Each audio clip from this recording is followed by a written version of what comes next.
Good morning, everyone. We'll start as soon as I see that recording has begun.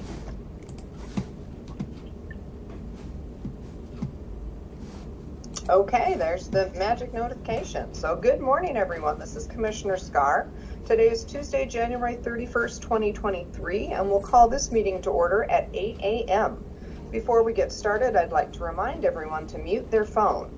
You can do this by pressing *6. Please unmute yourself when called to speak, again pressing *6. It is very important for all others to remain muted. Thank you. Okay, well, let's start out with a Board of Commissioners roll call. Commissioner Bell, are you with us this morning? Good morning, I'm here. Good morning. And Commissioner Yamamoto? Yes, good morning. Good morning. Okay, we'll jump right in then with Adventist Health Tillamook, Eric Swanson. Hey, good morning, Commissioner. Good morning. Hey, 13 patients in the hospital today. We have no patients boarding in the emergency department. 6 surgery cases are scheduled today. Yesterday, our ambulance crews did 5 911 transports. 1 transfer, no transports home. And as of this morning, there's 158 patients boarding in emergency department beds across Oregon. That's 6 more than yesterday. And 442 patients that need to be discharged, but there's no place for them to go. That's 3 less than yesterday. So that's all I've got for you this morning, unless you have questions for me. Wow, that was a quick one. Thank you. Do we have any questions? Do we have any questions for Eric this morning? Okay, hearing none, we will jump right into our Coastal Caucus. I've been trying to quickly scan phone numbers to see who's with us this morning. I have not seen any of them on here, but people are constantly signing in. So Coastal Caucus, do we have anyone with us this morning? So I know with session starting, everyone is super busy, and I will be reaching out to our Coastal Caucus members to find out if this time works for them. So just kind of a heads up for everyone that we're gonna see if in fact we need to adjust the time of this call, as we have done in the past, to work into their schedule. It may also just be that with this crazy session, we'll just hear from them when we can. So all right, moving on past the Coastal Caucus to the Tillamook County Community Health Center. Ed Colson, I think I saw you on here. Yes, good morning. I'm here with the Health Department. Good morning. Good morning. So as of January 25th, Tillamook County had 12 new cases of COVID-19 and a test positivity rate of 29% measured over the past week for Tillamook County to meet high transmission levels. However, community-level disease impact is low, with 3.9 COVID-19 cases admitted to the hospital and 2.8% per 100,000 staffed inpatient beds being occupied by a confirmed COVID-19 patient. So Tillamook County Public Health is going to transition away from including the weekly case reports of COVID-19 in this community update effective mid-February. The daily and weekly COVID-19 updates grew out of the urgent need to communicate quickly about the evolving COVID-19 pandemic. But now, as cases and hospitalizations have declined and the public has the information and tools to protect themselves, we're going to be aligning our resources with other public health needs. These changes do not mean that the pandemic is over. We're going to continue to monitor cases, deaths, hospitalizations, variants, vaccination and booster rates, and other developments, and keep the links to current CDC data tables on our website. With this community report opportunity, our goal is to now bring awareness to health and wellness initiatives and other public health priorities, such as addressing the opioid overdoses, childhood vaccinations, and working to improve our public health programs and policies, specifically over 4 domains. And those are going to be chronic and communicable disease tracking, emergency preparedness, climate and environmental health adaptation planning, and culture and health equity to help improve access to care for all residents of Tillamook County. So as the last Wednesday on the 25th, we were so honored to once again partner with CARE for their annual Houseless Connect event. Among the other services we provided, we were able to get 6 individuals directly into an appointment with Dr. Bonatti on their tooth pain, and issues were resolved on the spot. On Saturday, February 11th, we are going to be hosting a children's dental and immunization clinic at our main 9th Street clinic. That's from 10 a.m. to 2 p.m. This is going to be a walk-in clinic. No appointments are needed. We'll be offering dental screenings, fluoride varnish, dental care coordination, and childhood immunizations. And the Tooth Fairy is going to be present there, handing out goodie bags and posing for photo ops. So just one more reminder, statewide school exclusion day is February 15th, and parents are going to need to provide immunization records to schools and daycare facilities. Letters from our office have gone out, and if there are any questions, you can call our public health nurse line at 503-842-2356. That's our health department update. I'll turn it back over to you, Commissioner. Thank you, Ed. Appreciate that. Any questions for Ed before we let him go? Okay, hearing none, we will move on. The Halem Bay Health Center and Pharmacy. Gail, I think I saw you with us. Yes, good morning. Good morning. Thank you, Ed, and welcome everyone to the call this morning. Just a reminder that the Halem Bay Health Center and Pharmacy will be opening late this Thursday to accommodate an important all-staff training. The health center will open at 1:30. The pharmacy will open at 2 p.m. And we're looking forward to getting together for that training. Also, our outreach team will be participating in the Clatsop County Homeless Connect event in Seaside tomorrow. And I think I also mentioned this last week. We have a number of openings available, including a opening for a physician. Information can be found on our website. And that's it for me today. If anyone has any questions, I'd be happy to answer. Thank you, Gail. We appreciate that. Thank you. Okay, not hearing anyone with a question, we'll keep right on track. At Tillamook Family Counseling Center, Frank, are you with us this morning? Good morning, Commissioners. Frank Hanna Williams, Director at Tillamook Family Counseling Center, Behavioral Health Services for Tillamook County residents. You can reach us at 503-842-8201 or 1-800-962-2851 for information about services, appointments. I want to we're kind of excited this week. We've got some, we've had the opportunity with a heck of a lot of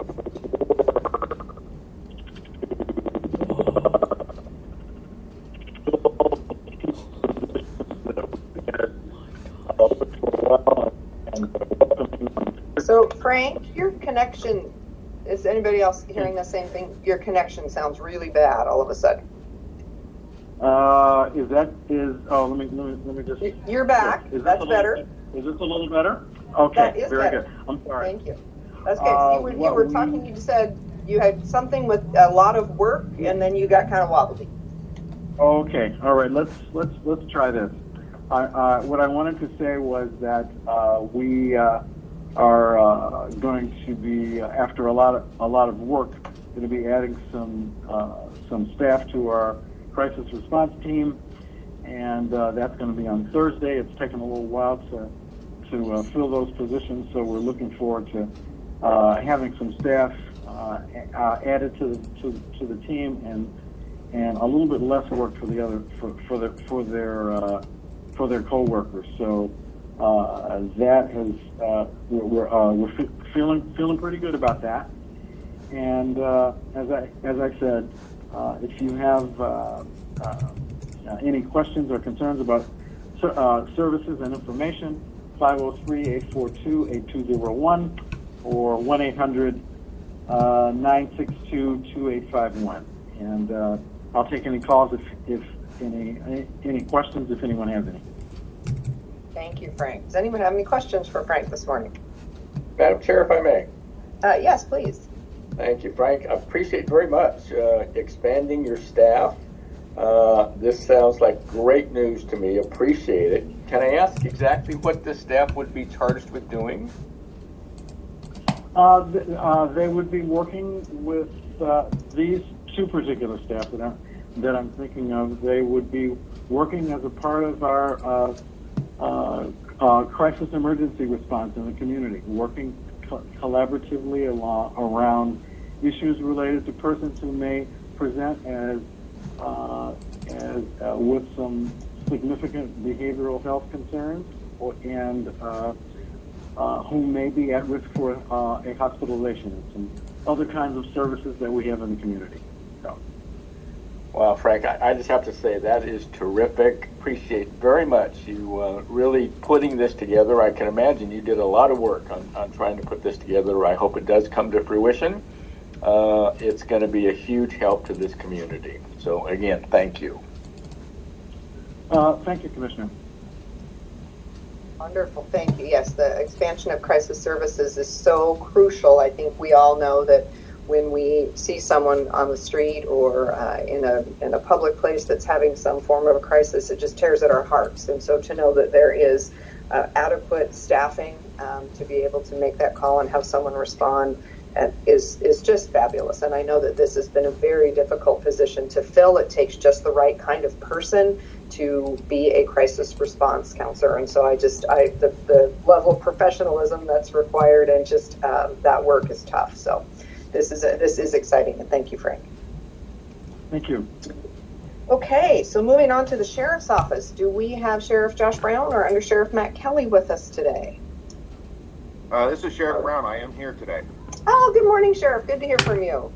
Good to be back. I apologize to the community and everybody on this call. I've been gone for the last couple weeks, but I am back and very happy to be back and be able to speak to everybody today.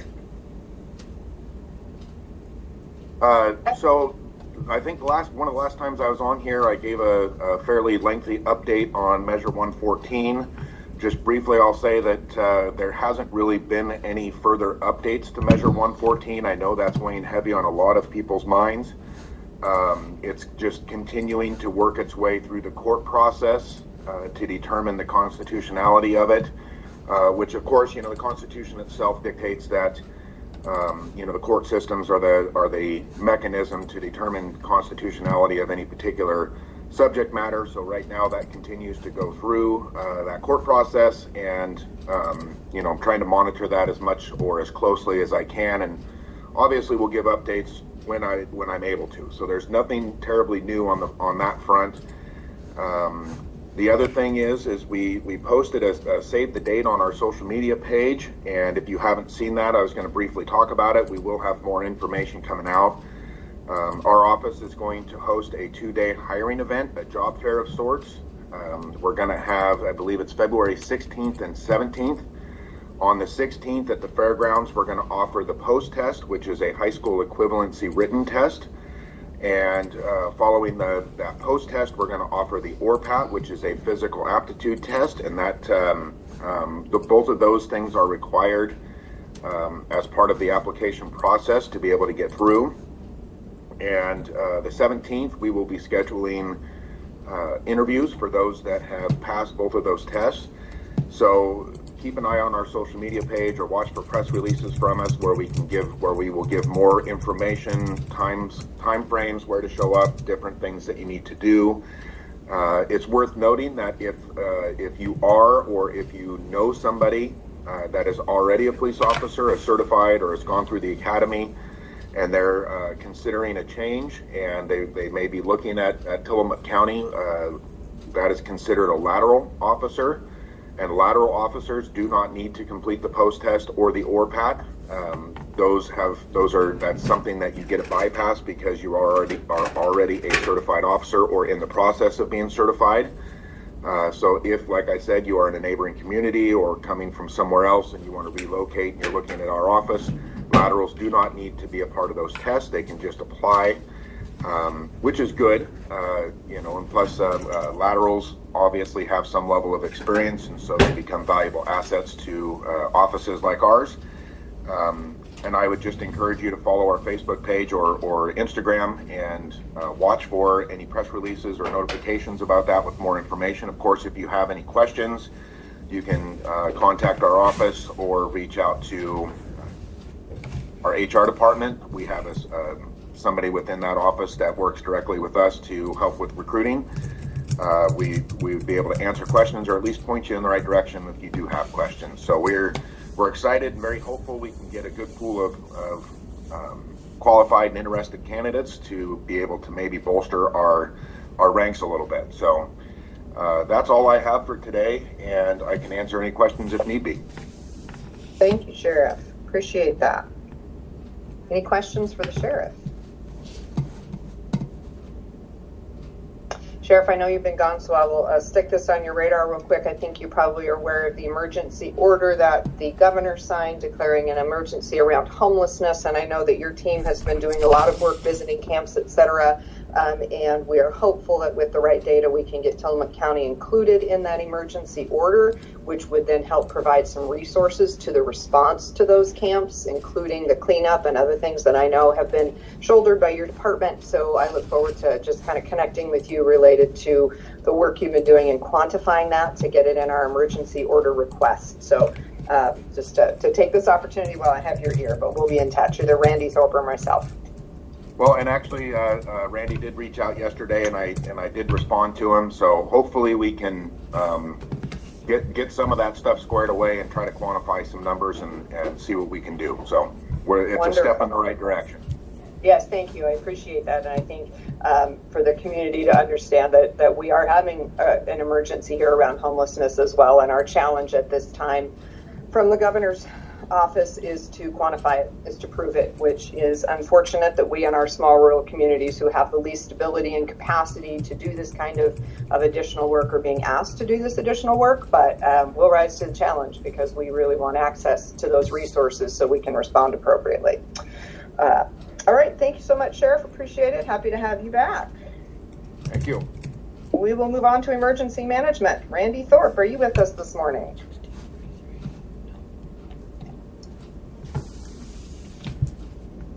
I am not seeing Randy in my list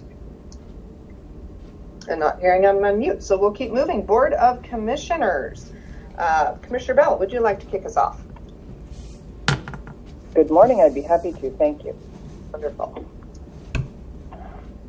Well, I want to say, because you called on me first, I get to talk about this, that the commissioners yesterday had a hearing on accessory dwelling units in unincorporated Tillamook County, and it was a great step forward. We approved accessory dwelling units being built in unincorporated Tillamook County within defined communities. So it isn't everywhere in unincorporated Tillamook County, which was a disappointment to me and to other folks I know.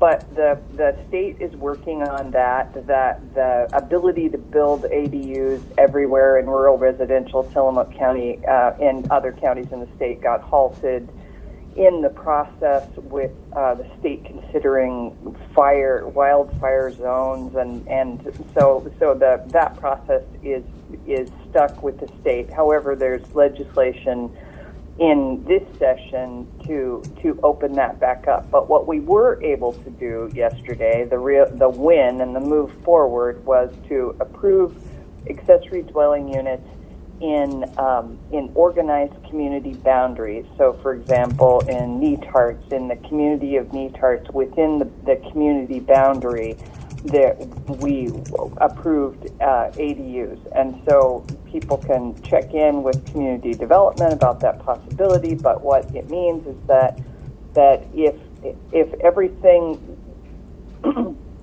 well, I don't have the technical language for this, but if you have a house or a lot in a unincorporated community boundary, within that boundary, you can apply to build an accessory dwelling unit that could be used as a long-term rental. So it's very exciting. We've been waiting for it for a long time. People have been wanting it for a long time. It's a terrific movement in our need for housing, and particularly for rental housing and for workforce housing. And so it was very exciting, and I'll look forward to hearing my fellow commissioners talk more about that if they want to. I also wanted to mention that I had the opportunity this weekend to go to the Tillamook Area Chamber Banquet, awards banquet, which was delightful. There were a lot of people there, maybe the most ever. I think there were 400 local people there, and it was great to be in the room with so many people from the community, and there are so many great people doing good work in this community. The awards banquet, there was terrific nominations in every category. It was the sort of thing where you can easily celebrate for everyone who is nominated and everyone who is awarded, because they were all so deserving. The Citizen of the Year this year is Brian Bertrand from DMV. So if you don't know him by name, you know him if you use the DMV. And it was just such a delightful and well-deserved award, because the nomination was based on the fact that Brian Bertrand at Tillamook DMV makes DMV a pleasant experience, which is a rare thing. It's a rare thing. I've been to other DMVs in the state, and I can confirm that it's rare for your DMV experience to be pleasant, and it really is here.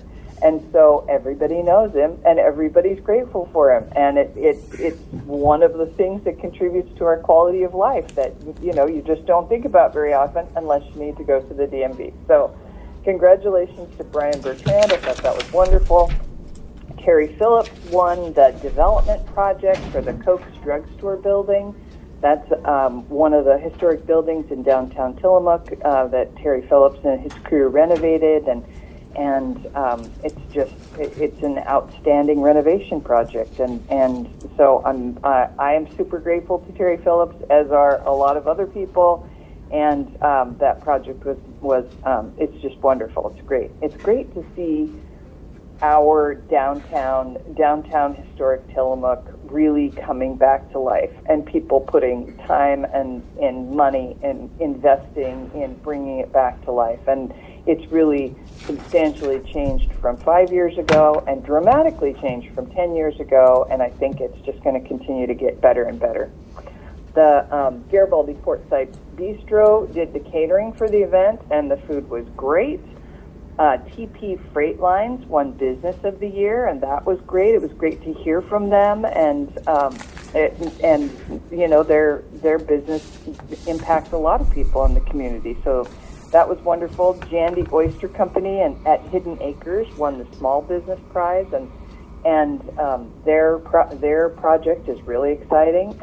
They're out of Hidden Acres, and they have the seafood products and greenhouse, and it's really a great investment and a great community benefit. So that was great. It was just a really nice event, and the last thing I want to mention is that last week I had a terrific meeting with Mary Johnson, who is the city manager of Wheeler, and Mayor Doug Honeycutt from Wheeler, and I met with them for a couple of hours and talked about all kinds of things that are going on in Wheeler, and also with the Transportation District, because Mary Johnson is the chair of the board of the Transportation District. And it was a terrific meeting. It was an opportunity. They reached out to me and said, hey, we'd like to talk to you about what's going on and build relationships, and I'm really grateful for that time and for everything I learned, and we have some ideas about things moving forward. So I just wanted to say thank you to them, and to invite other people who might be on this call. Reach out to us if we would love to learn about your business or your city or your special district and what you're doing and what you're working on. That's really very meaningful to us. So I will close with that. Thank you. Thank you, Commissioner. All right, Commissioner Yamamoto. Thank you You're so up. much. Oh, Certainly. thank you. Things have been kind of busy around here. They have been. So last Tuesday, after this community update, I attended our monthly Tillamook Lightwave meeting. Things are moving along swimmingly at Tillamook Lightwave. Chris Walker with NOAANET was there to give us an update on what he's doing. We talked about the $3 million grant that we received from the federal government for high-speed internet and how that might be used. $3 million sounds like a lot of money, but $3 million when you're doing infrastructure like this is not that much. But we feel we can utilize it to get many more grants out there, which is perfect.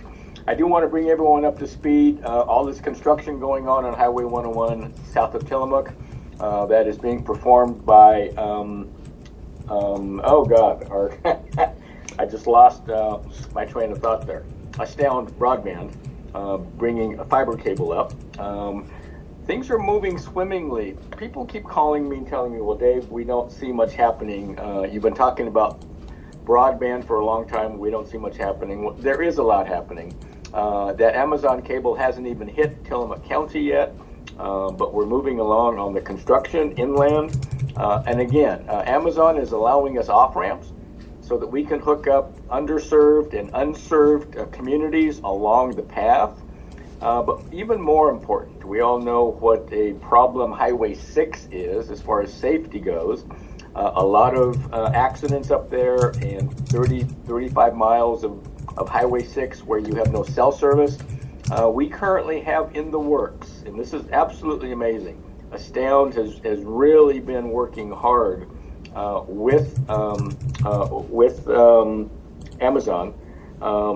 They have been talking to cell phone companies, and they currently have on the books 9 locations for cell phone towers up Highway 6, starting at the base here and going all the way to the top. They've contacted the county for some leases possibly on the lower end of Highway 6, and in my conversations with the Oregon Department of Forestry, they asked me, so why are we getting all these inquiries now for land for cell phone towers? And that's because of the work that Lightwave, but especially Amazon and Astound have been doing here. So that is moving along swimmingly. We're making some great progress there.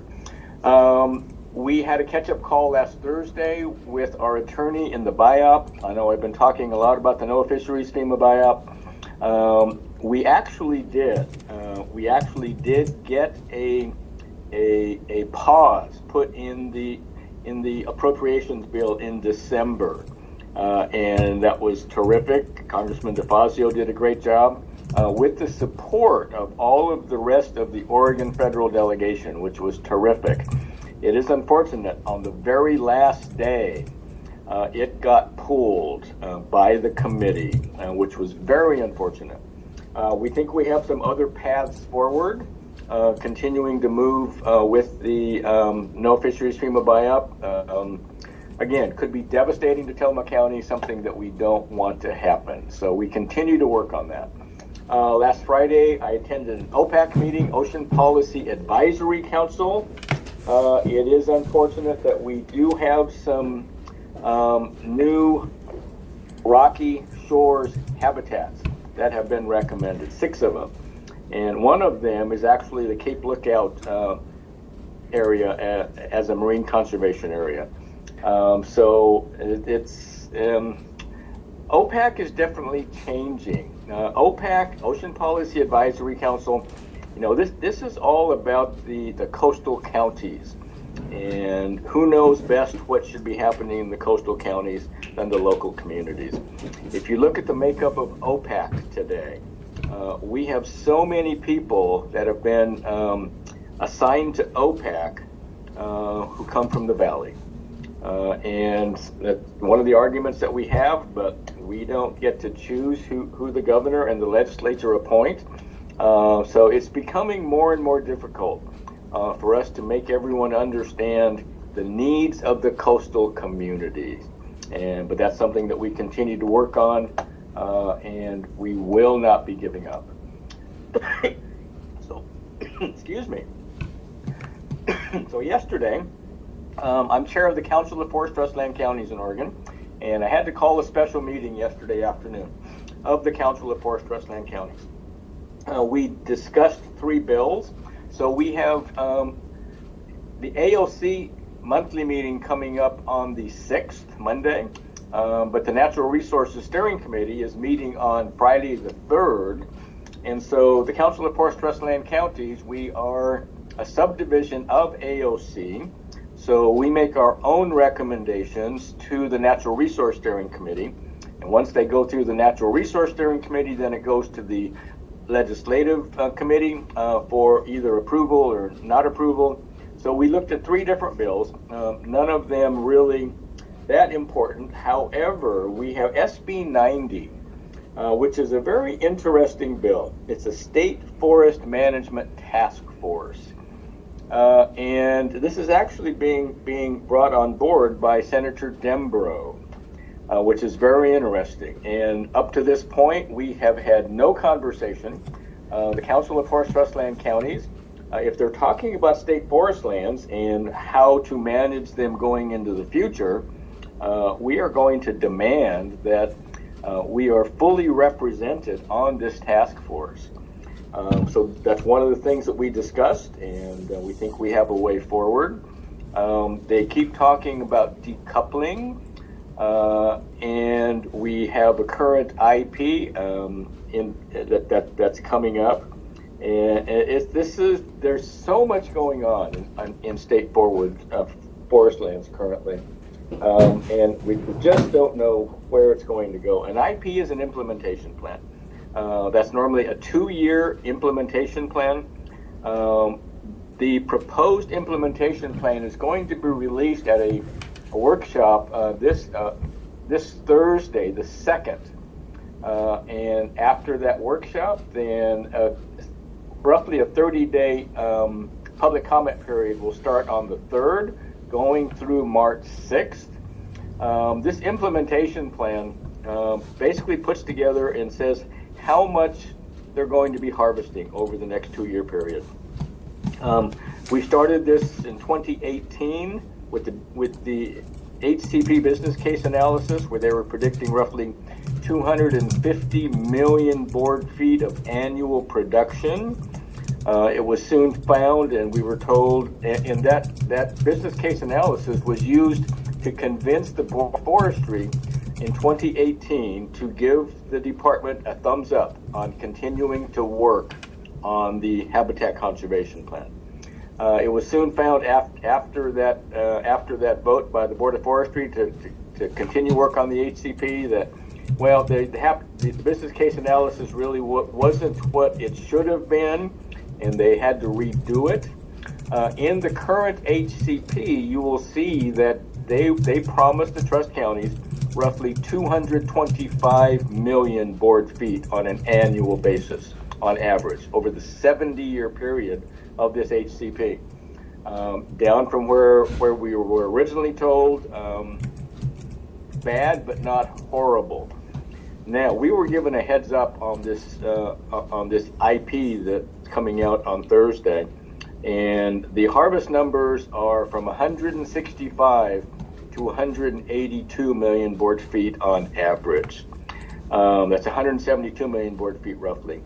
That is a 24% decrease in harvest from the HCP, which we were promised was 225 million board feet.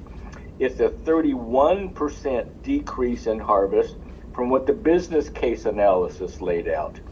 So we are not happy with this. And if this happens, and again, the county is going to be, all the trust counties will be affected, but more important, our special districts, all of our special districts will be impacted. Again, I've told you that in Tillamook County, we do receive a lot of timber revenue, but we keep roughly 22% of that timber revenue that comes in. The rest of it goes out to 20 special districts within Tillamook County. School districts, fire and rescue, 911 center, the list goes on and on. So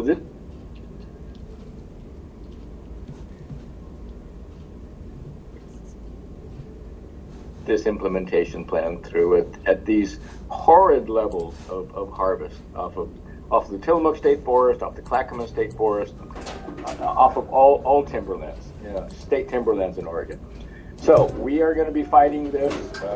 This is going to be one of our last opportunities to make a difference in this HCP, we feel.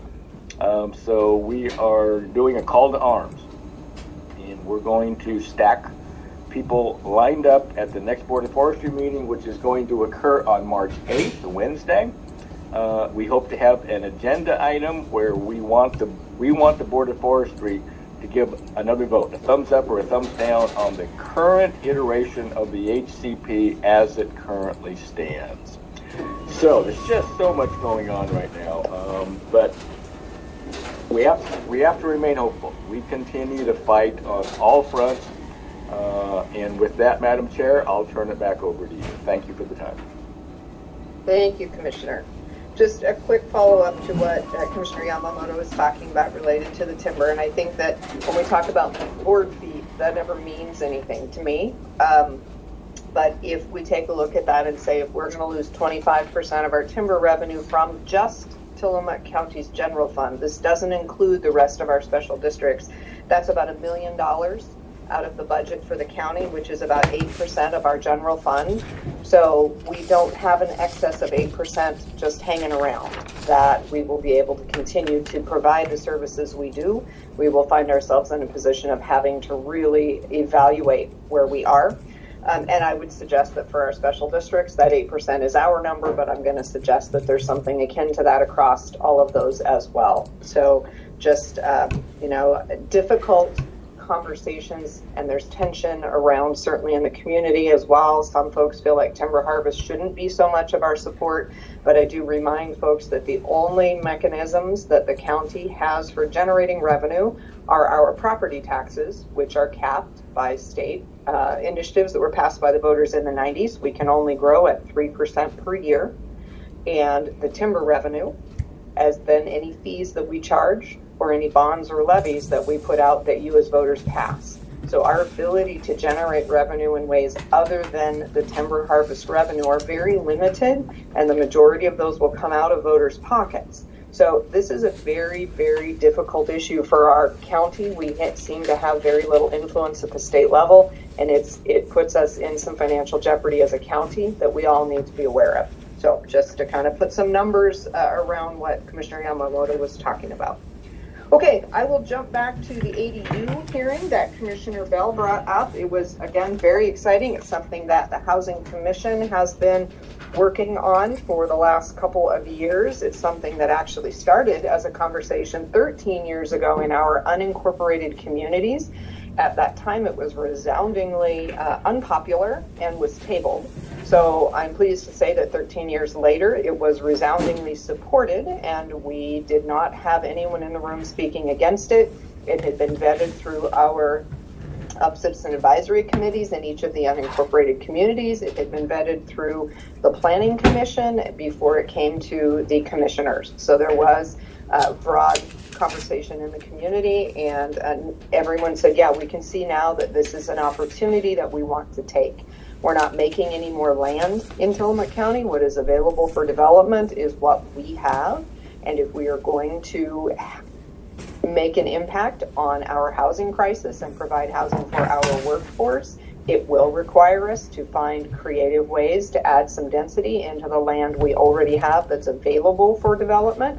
ADUs are a great way to do that. As Commissioner Bell said, it is specific to our unincorporated communities. That means it is not available in rural residential areas at this time. The state is working through that process to determine if that will happen, but it is a way for the county to contribute to the density outside of our incorporated cities by allowing it in our unincorporated communities, which are a large percentage of our urbanized lands.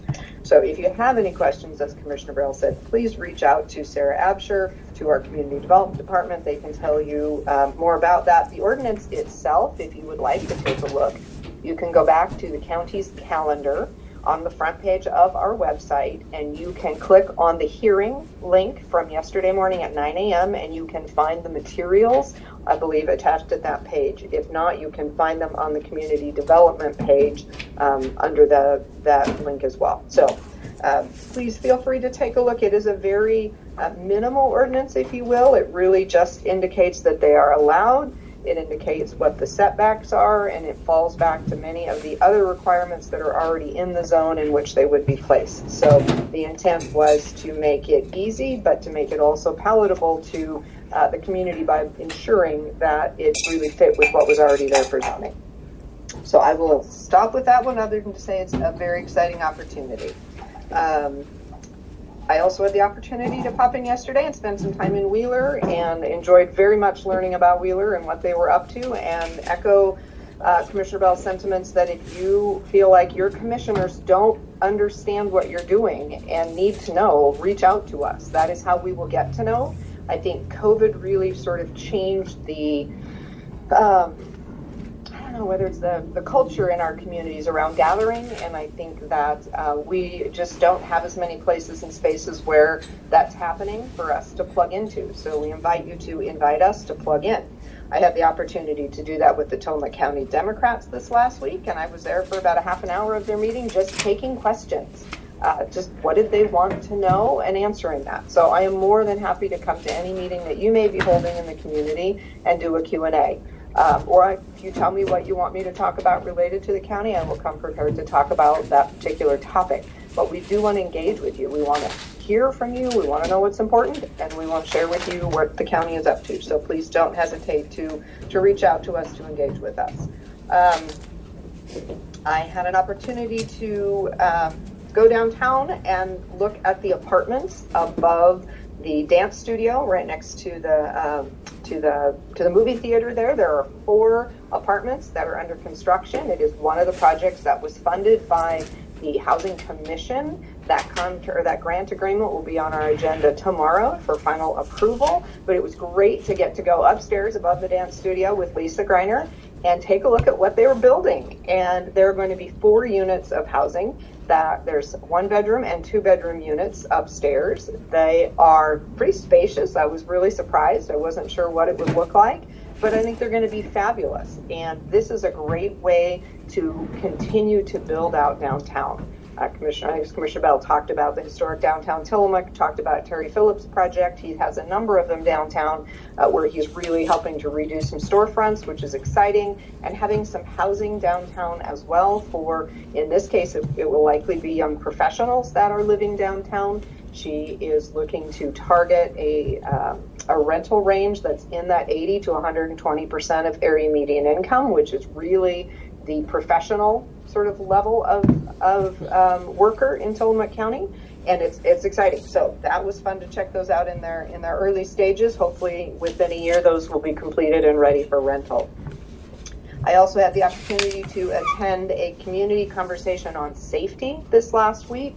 This conversation was the second in a series. The first one occurred last year at a time when we had someone who was distributing anti-Semitic flyers in Tillamook County. Folks came together to talk about the safety in our community and how people felt. This was a follow-up to that, and it was a very sort of organic conversation. It was pulled together by Laura Swanson just to talk about what's at the top of our minds in our community now around safety.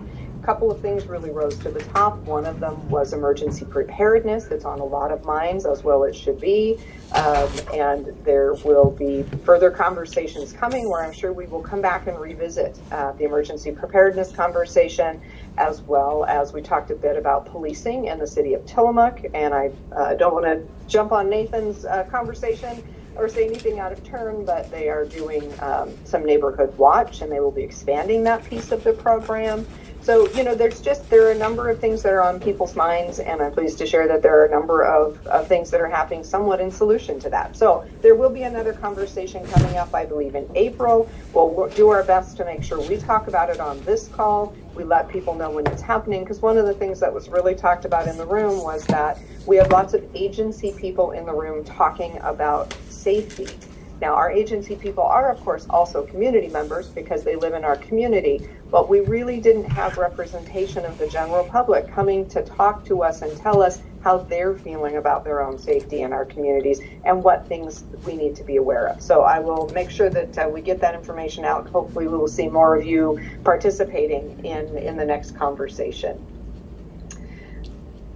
I am a steering committee chair for the Association of Oregon Counties work, and so this week on Friday I will be chairing the committee for transportation and community development. There are a number of legislative bills that we will be talking about relating to those topics. The top 2 really have to do with how our public works road work is funded in partnership with the state. The state is trying to back out of what has been a long-term successful project by which we exchange federal dollars that we are awarded for state dollars that they have. It gives us more flexibility in spending those dollars and less cumbersome oversight required for those dollars. Whereas ODOT is already doing a lot of federally funded projects. They can just blend them in there and it works really well. ODOT is in a position where their state funds for operations and maintenance just are not keeping up with the cost of doing business, and they, as a result, are saying they will no longer do this exchange with us. We are looking for a legislative fix that would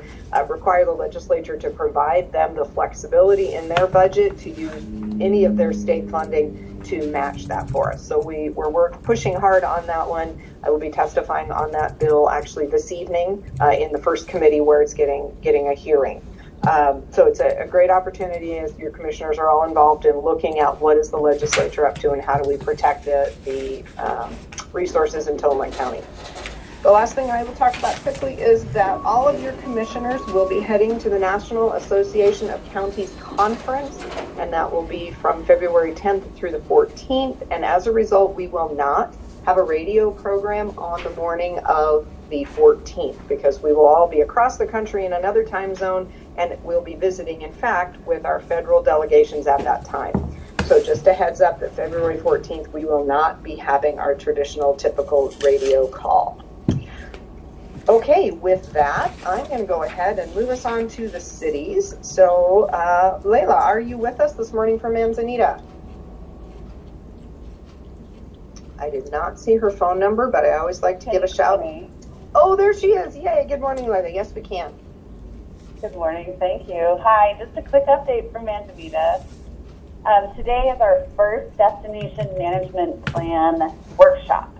That's happening at 2 o'clock today at the Pine Grove Community House on Lanita, being led by our very own Nan Devlin, the Tillamook County Visitors Association. So please come and join that effort. That's one of 3 workshops that PCVA and NAN will be holding in our community. So today the 31st, February 9th, and again on the 28th. Around 2 o'clock at the Pine Grove Community House. So hope to see some of you there. Just also a heads up, City Council is next week. We'll be holding our work session and our regular sessions on February 8th as normally scheduled, although it's anticipated that City Council will be discussing a change in the workshop and the regular session council meeting date. So keep your eye on that. And again, keep your eye on our calendar. And finally, actually one more thing, Public Works. So we're still looking for a part-time Public Works employee. This is a 0.6, so just over a half-time position. And there are benefits that go along with that position. So if you're interested, please come to our website, and there is an application package on the city's website. And then finally, someone may have mentioned this earlier, and I'm sorry if I didn't hear it, but EVCNB is having its 15th anniversary celebration this weekend, and NCRD February 4th from 1 to 3 p.m. So do come and join that event if you are in the community and have time. Thanks a lot. Thank you, Layla. Appreciate that. Love the updates. Okay, anyone from Nehalem with us today? Melissa Thompson-Keeper, perhaps? Okay, how about Wheeler? Either Mayor Doug Honeycutt or City Manager Mary Johnson. All right, trucking along, Rockaway Beach. I'm sure I saw the mayor. Charles, are you with us this morning? Good morning. This is Charles from Rockaway Beach. Good morning. I always have problems with this mute thing, but I'm here. No updates this morning. No updates this morning, but just really happy to be participating in these calls. I always go away with wonderful tidbits of information, so appreciate everybody sharing what's going on in their bailiwick. Back to you, Commissioner. All right, thank you so much, Mayor. We appreciate you being with us. Garibaldi, do we have Mayor Tim Hall this morning? Yes, good morning. Can you hear me? Good morning. Yes, we can. Good morning. Yes, I want folks to know, the residents of Garibaldi, that there is an opening on the Garibaldi City Council. It's an appointed position to fill out a 2-year term for this year and next year.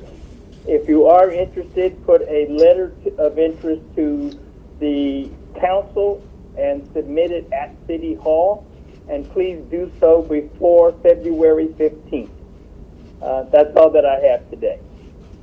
Wonderful. Thank you. We appreciate that, Mayor. Okay, Mayor David McCall, Bay City. Yes, good morning. This is Mayor McCall. Can you hear me? Good morning. We can.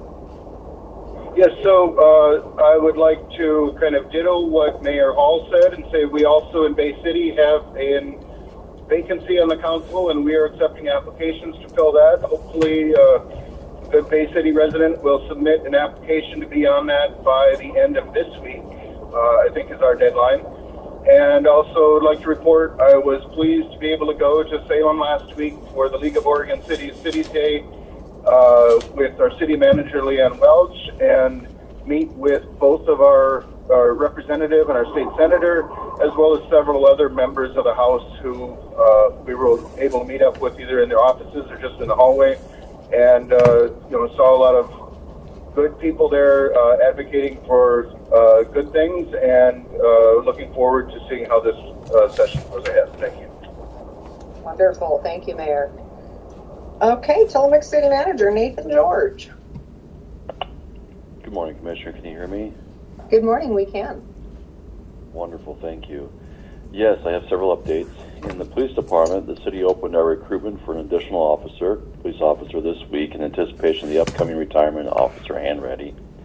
Representatives in the City Hall, the Public Works Department, and the Tillamook Police Department participated in a community forum last week that focused on community safety, neighborhood watch, and other valuable information to ensure the safety of our community. And is it what you had spoken about earlier, Commissioner Bell? We thank you very much for that. We'd like to thank the Tillamook Bay Community College and Laura Swanson from the Tillamook County Pioneer newspaper for facilitating this event. We look forward to the next one. As you had discussed, Commissioner, I appreciate very much. The police department started a pilot program for Neighborhood Watch earlier this year. It will continue to work with neighborhoods and concerned citizens to grow this program. Just want everybody to know that the eyes and ears of our citizens is far more comprehensive than just our local law enforcement. And again, thank you, Commissioner Bell, for your support and discussion of the subject. The city is starting the process to put in place an active reserve officer program for the police department starting this summer. Tillamook County Sheriff Brown and Police Chief Harth from the Manzanillo Police Department are on board with the City of Tillamook for hosting an interagency reserve academy here in Tillamook, using each of our respective staff members as instructors in different subjects. This will be a huge benefit to the safety of our community, as well as we continue to increase our police presence and educate our citizens. I don't know if it's any interfering, but I hear someone typing in the background. Just want to make sure everybody can hear okay. Thank you for that. You're welcome. Remember, if you see something, say something by calling our 911 or the non-emergency dispatch number. Posting on social media does not address the issue. In our Public Works Department, locates for a large telecommunications project will begin to consume a lot of staff time this week. Whether you're a contractor digging for a major excavation or a homeowner digging a hole for a shrub, we'd like to remind you that the first thing you must do is call the nationwide 811 number to ensure that you won't be digging into a buried line of oil or gas pipeline, an electric or fiber optic cable, a telephone or water main, or anything else. With the upcoming cold weather, we are de-icing the roads as needed to keep motorists and pedestrians safe. We highly encourage you to check on elderly family members, neighbors, or friends to see how they're doing in the freezing weather given the current conditions. When the weather grows cold, the elderly may develop a reduction in body temperature more easily. Hypothermia can occur when the body temperature drops excessively. This risk is not only present while you're outside, it can also happen to you when you're exposed to low temperatures indoors. The city and Public Works Department coordinated with the Tillamook People Utilities District, TPUD, to get more wood chips to our Ironworks Bark Park on Front Street. We hope this will help alleviate mud issues during the rainier months. We greatly appreciate the TPUD's donation and assistance to this very valuable park. Public Works will be working with the Tillamook Beekeepers Association again this year to get trees planted on city property in the next few weeks. The city appreciates their donations to the city. This partnership is a win-win, as the trees not only help build and sustain our community's bee population, but also help beautify our city. Donation to the Beekeepers Association can be made on their website. Staff plans on sweeping the downtown streets this week. Please be mindful of the street sweeper to ensure safety. The Public Works crews operate from 6:30 a.m. to 5 p.m. Monday through Thursday. To reach an on-call employee during after hours, please contact our main number, which is 503-842-2343, and follow the correct prompts. For all other inquiries regarding our Streets and Parks Division, Wastewater Treatment Division, or Water Division, please contact Public Works at tillamookor.gov. That's just one word, Public Works, and our website, which is tillamookor.gov. Fun fact, did you know that a faucet with even a slow drip takes 10 to 25 gallons of water? Just think 15 drips per minute can add up to almost 3 gallons of water wasted per day, 65 gallons wasted per month, and 788 gallons wasted per year. This is just a reminder to check your household faucets for leaks and conserve water and save money. Also, to better serve our customers at the request of our community, the City Hall, which includes Planning Department, Finance Department, Human Resources, City Utilities, and the City Manager's Office and City Recorder's Office, will begin shifting in February to be open an additional 2 hours per day, Monday through Thursday, both earlier and later hours. This will closely align with the Tillamook People's Utility District hours. It also aligns our Public Works Department hours. In exchange for the change, City Hall will be closed on Fridays. However, during the transition, citizens may schedule appointments on Friday if desired, and more information will be coming forth soon. City has 2 full-time positions open in the Finance Department. One is for Utilities Clerk, one is for Accounting Clerk. City is also still accepting applications to City Recorder, and we'll have similar positions posted in the near future. Please keep checking the City's website for job postings or call the City's Human Resource Department. You can also stop by the City Hall, pick up an application, and get further information. We actually have quite a few citizens like to come by and pick up applications, so we have those as well. The City has a vacancy on the City's Budget Committee. If you are interested in serving or know someone interested in serving, please have them call the City or visit our website at tillamookor.gov. The City has 2 large member vacancies for the Tillamook Urban Renewal Agencies, or Planning and Justification Committee and the Contract Committee. So it's for the 2 committees for TURA. If you're interested in serving on either of these committees or know someone interested in serving, please have them call the City or visit our website. The City has 2 vacancies on the Planning Commission, and these vacancies for a 4-year term that expires February 28, 2027. Interested persons should submit a volunteer application along with a letter of interest to the City Planning Office by Friday, February 10th. The February Planning Commission has been canceled and will adjourn at their next regular meeting on March 2nd. And finally, the next regular council meeting will be held on Monday, February 6th at 7 p.m. We encourage everyone and anyone who would like to attend to either be there in person or attend online. And those desiring to attend online can find the information on the City's website or call the City for assistance. That's all I have. Thank you, Commissioner. Thank you, Nathan. Appreciate it. Great information. Okay, moving on to South County. Doug Olson, what do you have for us this morning? Well, good morning, Commissioner. Not a whole lot. There was a meeting last night, which I did not attend. I'm a little under the weather, but we started planning for Dory Days, which is 6 months away, but it's a big event and takes a lot of people, a lot of planning, so that is underway. We have a chamber board meeting this afternoon to continue the planning and things, so we're up and running for 2023. And for a moment, I'll put on my PUD director hat. We had a statewide meeting of electric utilities, as we do every month, last week in Salem, and of course the legislature is now in session, and we find ourselves playing defense more than offense, only because the legislators, many of them anyway, tend to see utilities as a cash cow, and so they like to put various fees and costs and impose other things either through the Department of Energy or just straight out. And so we have to represent our ratepayers very carefully and say, well, that makes no sense, and we don't see what it's going to pay for, and so you get into a debate, which is the way government works almost everywhere, and sometimes one side prevails, sometimes the other, but in any event, your utility is paying attention to what goes on in Salem, and hopefully there won't be any significant changes that cost more money anyway, but we also talk about forest fire management and all those kinds of things as well. So busy time when the legislature's in session. It's busy for everybody who has anything to do with it, which is all of us. So that's, Commissioner, thank you very much. Thank you, Doug. Appreciate that. Okay. With that, I would like to thank KTIL for broadcasting and everyone for attending. Go forth and have a wonderful day. We will adjourn this meeting at 8:59 a.m.